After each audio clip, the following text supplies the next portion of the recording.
हमारे जी हाथरस स्कूल के बच्चे हैं, हमारे स्कूल। हाँ। ओके। हाँ, बैठो बैठो, बैठ जाओ। हाँ, आ जाओ आ आगे आ जाओ जाओ। आ जाओ आ जाओ, सब बच्चे आ जाओ। लाला, बैठ आ जाओ, सब बच्चे बैठ जाओ। गुरुदेव भगवान आपके चरणों में नमो और वंदन। ये साथ नहीं हो पा रहा है कि श्री जी की कृपा और आपके आशीर्वाद से बच्चे आपका सानिध्य प्राप्त कर रहे हैं। गुरुदेव भगवान बहुत बहुत कृपा। सारे बच्चे आने के लिए मुझसे लड़ रहे थे, झगड़ रहे थे, लेकिन क्योंकि व्यवस्था नहीं बन पा रही थी इसलिए एक साथ नहीं आ सकते थे। जी इसलिए हमने एक शर्त रखी इनके सामने जी कि सदगुरुदेव भगवान के ऊपर आपको निबंध लिखना है। जी सब बच्चों ने निबंध लिखा सदगुरुदेव भगवान, और जो बच्चे सही लिख पाए जी। उनको आपका आशीर्वाद दिलाने के लिए लाया हूँ। नहीं, जो सही नहीं लिख पाए हैं उनको भी हमारा आशीर्वाद रहेगा। हाँ, कि वो भी आगे बढ़े, सही लिखवा। हाँ, बहुत सुंदर जी। बाकी इनका लगभग सबने प्रश्न भी रखे थे अपने के सदगुरुदेव भगवान से जाके हम अपने अपने प्रश्न रखेंगे। जी इनमें ज्यादातर का प्रश्न ये था सदगुरुदेव भगवान जी। कि कैसे आखिर हम अच्छी पढ़ाई करते हुए अपने मार्ग को, अपनी मंजिल को प्राप्त कर सकते हैं, जी। इधर उधर हमारा ध्यान न भटके, और हाँ। कैसे हम श्री जी के चरणों में अपने ध्यान को लगा सकते हैं। हाँ ऐसा इनका हाँ। प्रश्न था हम गुरुदेव। प्रारंभ इस बात से करते हैं कि आप जब प्रातः कालीन उठें तो पहले उठने का नियम लें कि सूर्योदय के 1 घंटा पहले हम उठेंगे। देखो, हमारी प्रार्थना मानना, सूर्य उदय के 1 घंटा पहले। हम ये नहीं कहते कि जैसे हम लोग उठते हैं वैसे नहीं। आप बच्चे हो तो इस समय सूर्य उदय कई बजे होता है? लगभग 6 बजे, साढ़े छः। आप 5 बजे उठ जाइए और उठ करके सबसे पहला कार्य कीजिए, पृथ्वी के चरण स्पर्श कीजिए, भूमि के चरण स्पर्श कीजिए।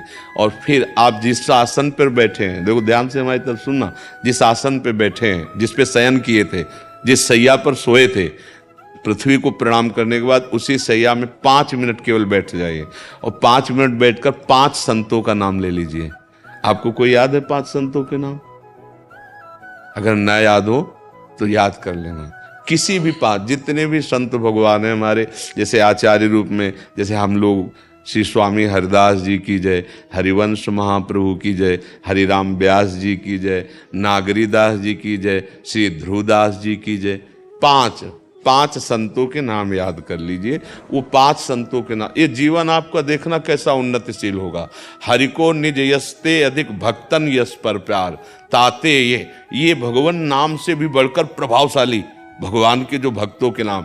इसके बाद नीचे उतरिए और पहले जो अपने माता पिता, अगर वो शयन कर रहे हैं तो कोई बात नहीं है, अगर वो शयन नहीं कर रहे हैं तो पहले जाकर माथा रखकर उनको प्रणाम कीजिए, उनके चरण। अगर हमारी बात मानोगे तो देख लेना तुम्हारा जीवन कैसा बनेगा।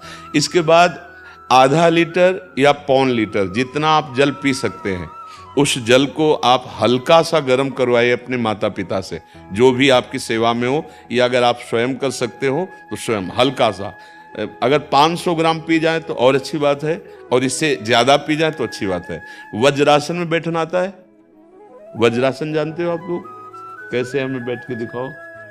नहीं, ये पद्मासन है। देखो वज्रासन, वो देखो बैठ रहे हैं, ये दोनों पैरों को ऐसे करके इसमें, इससे बैठकर जल पिया जाए। ये आपके ब्रह्मचर्य की रक्षा करेगा, कब्ज नहीं होने देगा, और आपके मस्तिष्क की गर्मी को ठंडा करेगा। ऐसे वज्रासन में बैठकर धीरे धीरे 5 या 10 मिनट में जल पिया जाए, एकदम न पिया जाए। गिलास में लेकर के 500 ग्राम जल धीरे धीरे उसको पिया जाए। फिर इसके बाद आपको 100-200 कदम टहलना है।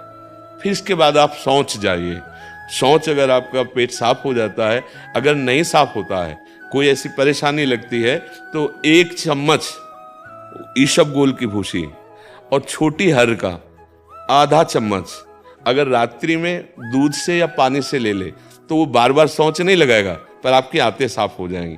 शौच जाने के बाद स्नान करें और फिर तुरंत, अगर आपको व्यायाम आता है तो करे, नहीं तो सीधा सरल बात होती है, 20 बार बैठ जाए बैठक, और 10 बार लेटने वाली दंड।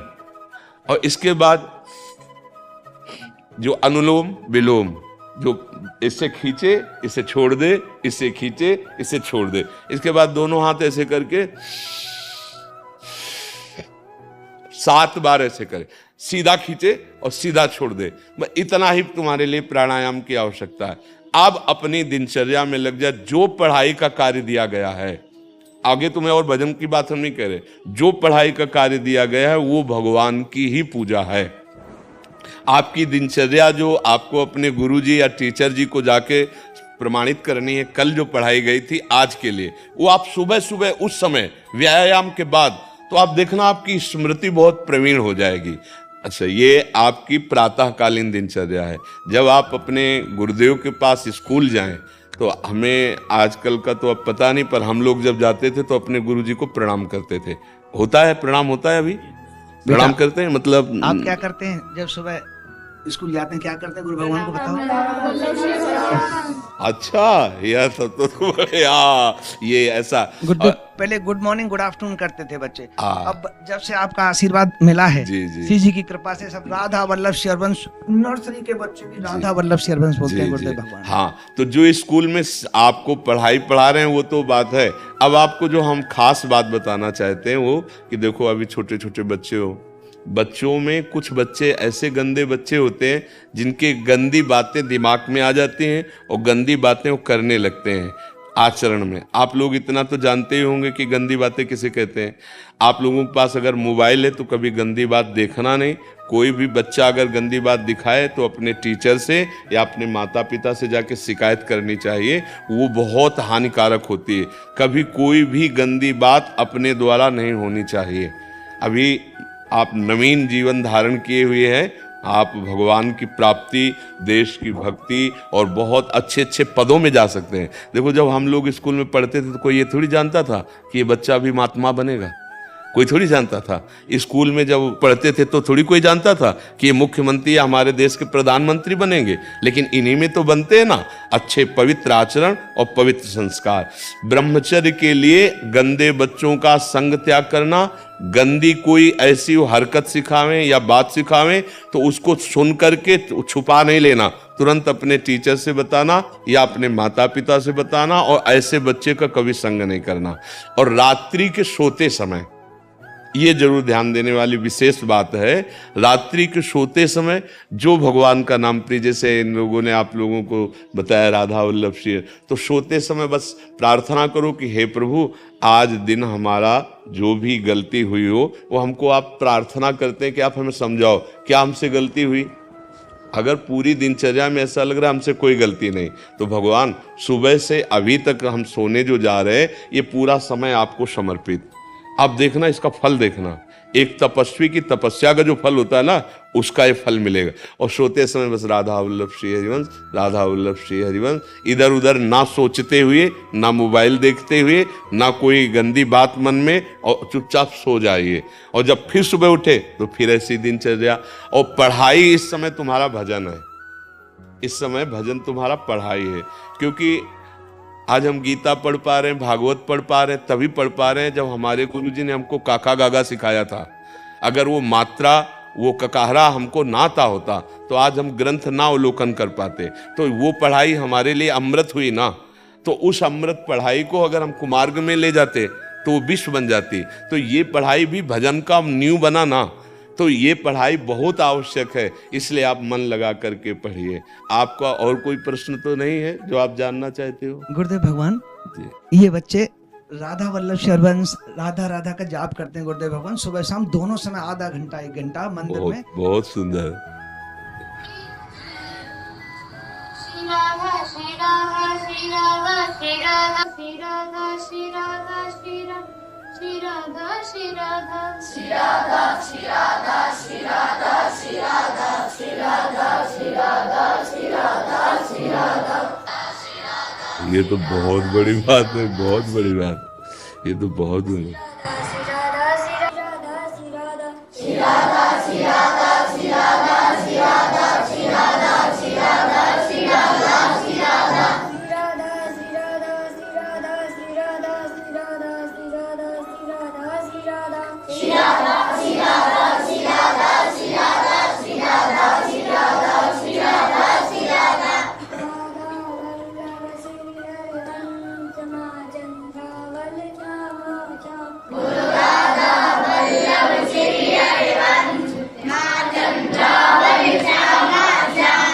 ये तो जैसे हमारे गुरुकुलों में पूर्व होता था वैसे ही आप करवा रहे हैं। ये तो बहुत बड़ी गुरुदेव भगवान, ये सब तभी से हुआ जब से आपका आशीर्वाद मिल पाया, श्री जी की कृपा हुई है गुरुदेव भगवान।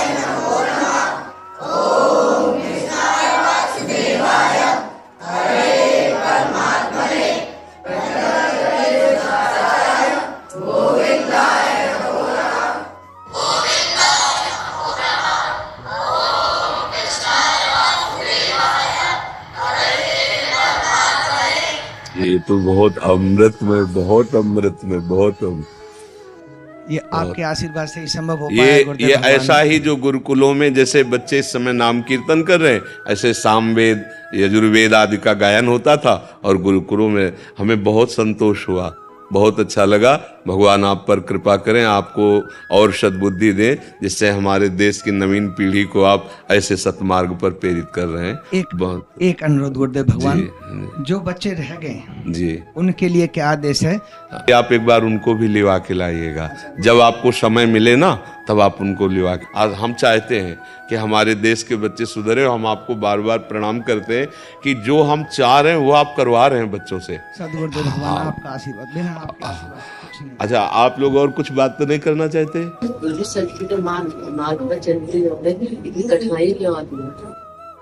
बच्चा, मार्ग कठिन कायर पुरुष को लगता है, बलवान को नहीं लगता। तुम कायर मत बनो। किसी भी कार्य को करने के लिए अगर हमारे हृदय में उत्साह है तो उत्साह हर कठिनाई को रौंद देगा।